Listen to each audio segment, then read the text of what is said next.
Assalamualaikum warahmatullahi wabarakatuh. Perkenalkan, nama saya Sana Ridwa di Fakultas Hukum Universitas Kencana semester 3 kelas B. Di sini saya mereview tentang hukum administrasi negara pada pertemuan yang ketiga. Yang dosen pengampunya adalah Bapak Dr. Haji Dedi Mulyadi SMH dengan asisten dosen Pak Dr. Emrendi Adriandi SMH. Yang pertama yaitu tentang definisi hukum administrasi negara menurut para ahli. Yang pertama yaitu menurut Van Apeldoorn mengatakan bahwa HAN adalah keseluruhan aturan yang harus diperhatikan oleh para penguasa yang diserahi tugas pemerintahan dalam menjalankan tugasnya. Sedangkan menurut Djoko Sutomo, HAN adalah hukum yang mengatur tentang hubungan-hubungan hukum antara jabatan-jabatan dalam negara dengan warga negara. Lalu yang kedua ada sumber-sumber hukum formal hukum administrasi negara.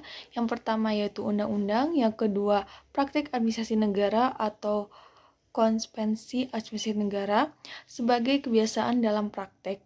Yang ketiga yaitu jurisprudensi, yang keempat yaitu doktrin atau pendapat para pakar hukum terkemuka. Lalu yang ketiga, faktor-faktor penyebab hukum administrasi negara yang belum dikodifikasikan karena yang pertama, perubahan dalam bidang hukum administrasi negara terjadi dengan cepat. Lalu yang kedua, pembentukan dan perbuatannya tidak dalam satu tangan. Lalu perbedaan hukum administrasi negara dengan hukum tata negara. Hukum tata negara menggambarkan negara dalam keadaan tidak bergerak atau mengatur tentang berdirinya negara, fungsi lembaga negara, hubungan antar lembaga negara.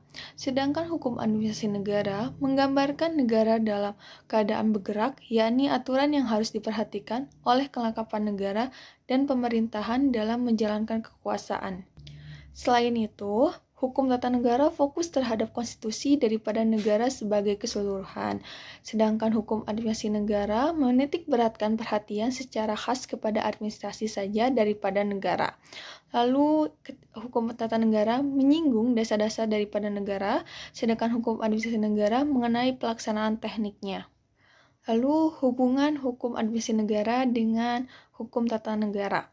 Hukum tata negara memiliki hubungan yang sangat erat dengan hukum administrasi negara karena hukum administrasi negara merupakan tindak lanjut dari hukum tata negara.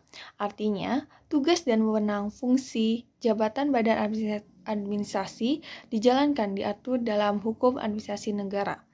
Lalu, pengertian ketetapan atau basicing, yaitu suatu penetapan tertulis yang dikeluarkan oleh badan atau pejabat tata usaha negara yang berdasarkan perbuatan perundang-undangan yang berlaku, yang bersifat konkret, individual, dan final, yang menimbulkan akibat hukum perdata, pasal 1 angka 3 Undang-Undang Nomor 9 Tahun 2004. Lalu unsur-unsur ketetapan yakni penetapan tertulis, lalu yang kedua dikeluarkan oleh badan atau pejabatan tata usaha negara, lalu yang ketiga didasarkan pada peraturan perundang-undangan, lalu yang keempat bersifat konkret, individual, dan final, lalu yang terakhir menimbulkan akibat hukum bagi seseorang atau badan hukum perdata. Jika ketetapan yang tidak memenuhi unsur-unsur tersebut, maka tidak sah atau batal. Lalu macam-macam ketetapan yaitu ada 4. Yang pertama, ketetapan positif, yaitu ketetapan yang menimbulkan hak dan kewajiban, menimbulkan keadaan hukum baru. Lalu yang kedua, ketetapan negatif, yaitu ketetapan yang tidak menimbulkan keadaan hukum baru. Yang ketiga yaitu ketetapan deklaratos, yaitu ketetapan yang menyatakan bahwa seseorang dapat diberi hak sesuai dengan ketentuan perundang-undangan secara otomatis. Lalu yang terakhir yaitu ketetapan konstitutif, yaitu ketetapan yang menimbulkan akibat hukum. Lalu yang terakhir definisi peradilan administrasi negara dan tujuannya. Definisi peradilan administrasi negara yaitu badan yang mengatur cara-cara penyelesaian persengketaan internal administrasi negara dan persengketaan eksternal administrasi negara. Tujuan peradilan administrasi negara yakni yang pertama untuk melindungi pihak-pihak yang dirugikan akibat adanya kesalahan aparat administrasi negara maupun kesalahan atau pelanggaran hukum yang dilakukan oleh warga masyarakat. Yang kedua, akibat adanya putusan administrasi negara yang merugikan pihak yang dikenai putusan tersebut.